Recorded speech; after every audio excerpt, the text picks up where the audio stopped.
নিয়মে বাঁধা একঘেয়ে জীবন থেকে আমরা বারবার প্রকৃতির অপরূপ সৌন্দর্যের মাঝে হারিয়ে যেতে চাই। এজন্য সময় পেলেই ছুটে যাই পাহাড়, নদী, সমুদ্র, বন জঙ্গলের দেশে। এরকমই এক অমোঘ সৌন্দর্যের আকর্ষণে আমাদের ডুয়ার্স যাত্রা।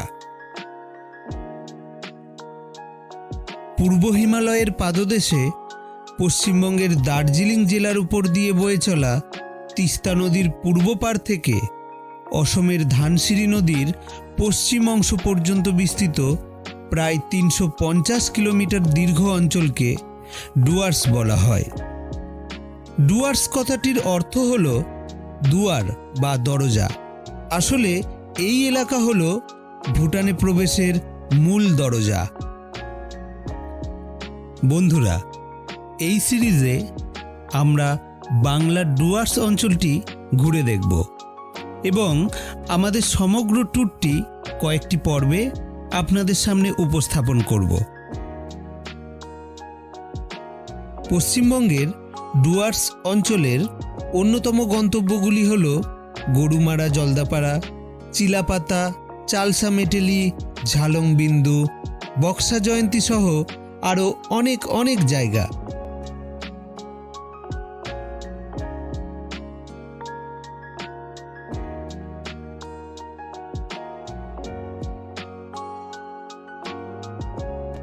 আমরা আমাদের এই ডুয়ার্স যাত্রা শুরু করলাম এই অঞ্চলের একেবারে স্টার্টিং পয়েন্ট থেকে, অর্থাৎ তিস্তা নদীর থেকে।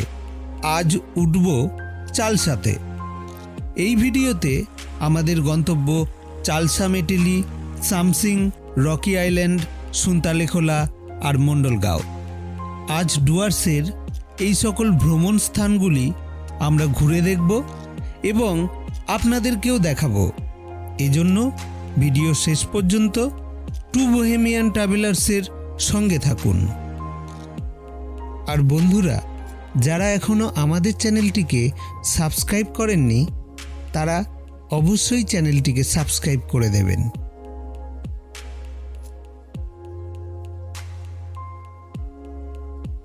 এবার আসি ডুয়ার্সে কিভাবে পৌঁছাবেন। ডুয়ার্সের প্রতিটি গুরুত্বপূর্ণ জায়গার সাথে রেল যোগাযোগ রয়েছে সড়ক যোগাযোগ। যেমন আমরা এসেছি চালসাতে। এখানে সব ট্রেন থামে না, তবে খুব কাছের বড় স্টেশন হল নিউ মাল জংশন। শিয়ালদা থেকে রাতে কাঞ্চনকন্যা এক্সপ্রেস ধরে সুন্দর সব পাহাড়, নদীর উপর দিয়ে সকাল সকাল পৌঁছে যাবেন নিউ মাল জংশনে। আবার নিউ জলপাইগুড়ি বা শিলিগুড়ি থেকে ভিস্টাডোম কোচে চেপে নিউ মাল জংশনে অথবা চালসাতে চলে আসতে পারেন।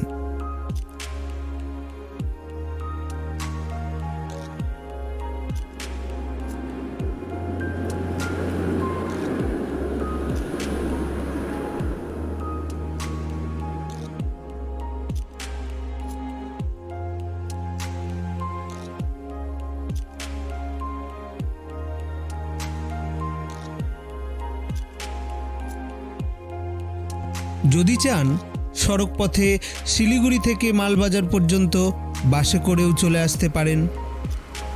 এখান থেকে চালসা মাত্র কয়েক কিলোমিটার। আমরা চালসা চৌমাথার পাশেই বিশাল হোটেল অ্যান্ড রিসর্টে উঠেছি। এই হোটেলটি আপনাদের জন্য হাইলি রেকমেন্ডেড। আপনারা চাইলে মূর্তির হোটেলগুলিতেও থাকতে পারেন। ডিসক্রিপশন বক্সে কিছু হোটেলের যোগাযোগ নম্বর দিয়ে দিলাম। প্রথম দিন হোটেলে পৌঁছে ফ্রেশ হয়ে চালসা মোড়ের কাছে জলঢাকা হোটেলে খাওয়া দাওয়া করে নিলাম। খাওয়া দাওয়া করে মেটেলির দিকে গাড়ি ছোটালাম।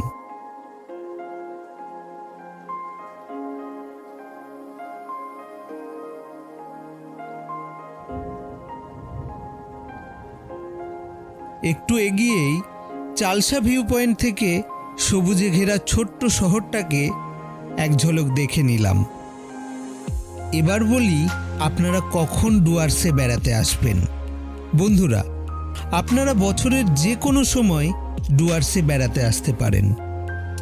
তবে আমাদের মত হলো বর্ষার শুরু আর বর্ষার শেষ সময়টা ডুয়ার্সে বেড়াতে যাওয়ার সেরা সময়, কারণ এই সময় ডুয়ার্সের জঙ্গলগুলি অপার্থিব সবুজ সৌন্দর্যে সেজে ওঠে। আবার শীতকাল হলো ডুয়ার্সের বন্য জীবজন্তুদের দেখার অন্যতম সেরা সময়।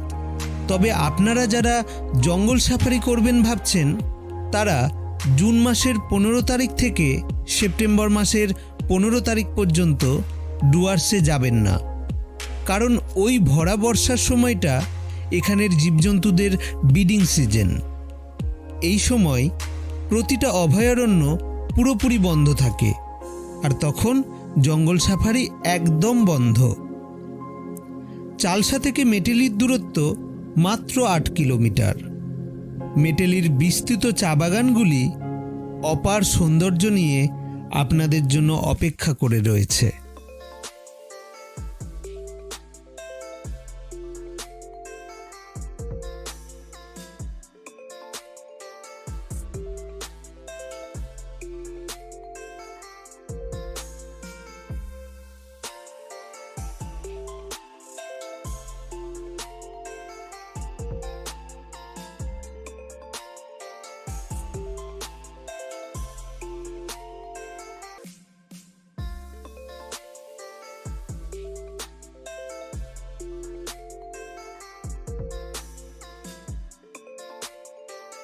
মেটেলি থেকে সোজা রাস্তা ধরে মাত্র কয়েক কিলোমিটার এগোতেই আমরা পৌঁছে গেলাম সামসিংয়ের লালিগুরাস পিকনিক স্পটে।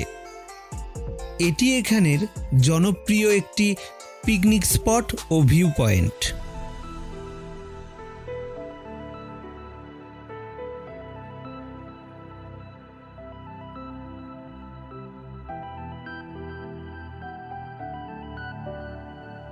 এখানে এসে দেখলাম গভীর গিরিখাতের মধ্যে দিয়ে মূর্তি নদী তীব্র গতিতে বয়ে চলেছে, আর কাছের পাহাড়ের গায়ে ঘন মেঘের ব্যস্ত আনাগোনা লেগে রয়েছে।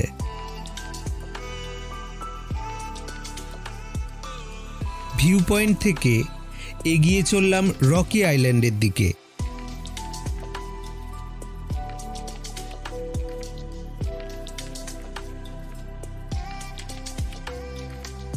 সামনের এই রাস্তাটা ধরে সোজা গেলে পৌঁছে যাবেন সুনতালেখোলা, আর ডান দিকের রাস্তায় গেলে চলে আসবেন রকি আইল্যান্ড।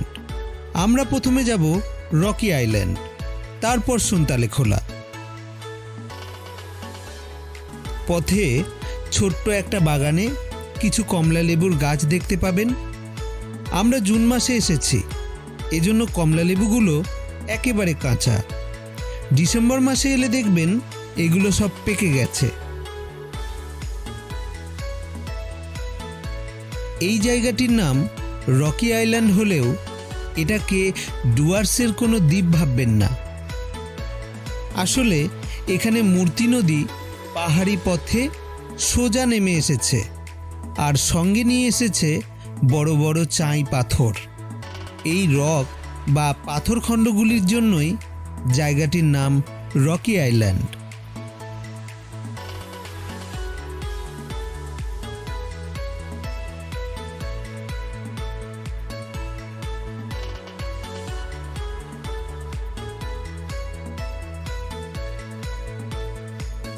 নদীর মধ্যে এই পাথরগুলির ওপর বসে আমরাও অন্যদের মতো কিছুটা সময় কাটালাম।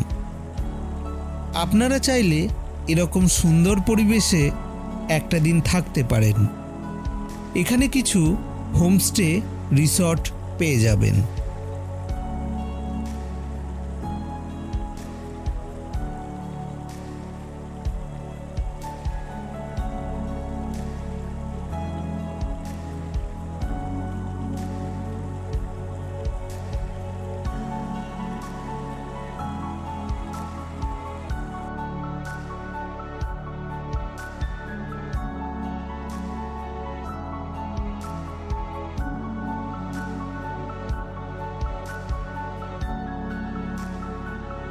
রকি আইল্যান্ড দেখে এবার আমরা সুনতালেখোলার হ্যাঙ্গিং ব্রিজ দেখতে চললাম। সুনতালেখোলা ট্যাক্সি স্ট্যান্ড থেকে হ্যাঙ্গিং ব্রিজ মাত্র 5 মিনিটের হাঁটা পথ। তবে অনেকে এইটুকু পথের জন্য 300 টাকা দিয়ে স্ট্যান্ড থেকে মারুতি ভাড়া করে নেন। আমাদের অবশ্য সেসব বালাই নেই। হ্যাঙ্গিং ব্রিজে যেতে হলে মাথাপিছু 20 টাকা করে টিকিট কেটে যেতে হবে। আমরা টিকিট কেটে ঝিরঝিরে বৃষ্টি মাথায় নিয়েই পৌঁছে গেলাম ঝুলন্ত সেতুতে।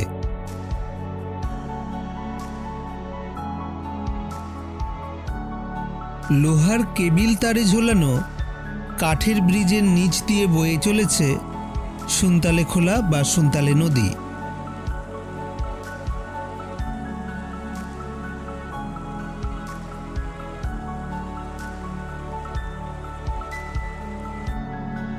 হ্যাঙ্গিং ব্রিজ পেরিয়ে এবার চলে এলাম সুনতালেখোলা ওয়াইল্ডারনেস ক্যাম্পে। আপনি যদি অ্যাডভেঞ্চার প্রিয় হন তাহলে নদীর ধারে পাহাড় জঙ্গলে ঘেরা এই কটেজ বা টেন্টগুলিতে একদিন কাটিয়ে যেতে পারেন। তবে বলে রাখি, বর্ষাকালে এখানে প্রচণ্ড জোকের উপদ্রব হয়। কটেজগুলি দেখে বেরোনোর সময় দেখি নদীর ওই পারে একটি ছোট্ট হরিণছানা পরম নিশ্চিন্তে ঘাস পাতা খাচ্ছে।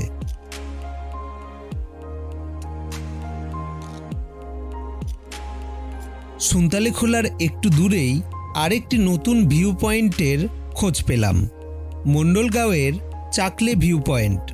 ভিউ পয়েন্টটি এখানের কিংলায়াং হোমস্টের ঠিক ব্যাকসাইডে অবস্থিত। তবে এখানে যেতে হলে 10 টাকা করে টিকিট কাটতে হবে।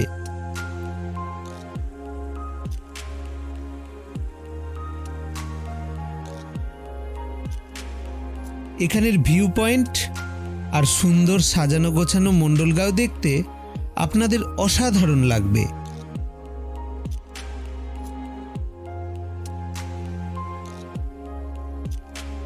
আজ বিকেল গড়িয়ে সন্ধ্যা নেমে এলো।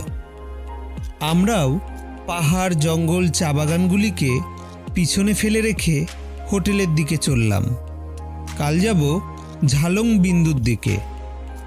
আজকের ভিডিওটা আপনাদের কেমন লাগলো কমেন্টে অবশ্যই জানাবেন। আর যারা এখনও চ্যানেলটিকে সাবস্ক্রাইব করেননি তারা এরকম আরও ভিডিও পেতে আমাদের চ্যানেলটিকে অবশ্যই সাবস্ক্রাইব করবেন। দেখা হচ্ছে ডুয়ার্স সিরিজের দ্বিতীয় ভিডিওতে। ততক্ষণের জন্য গুড বাই।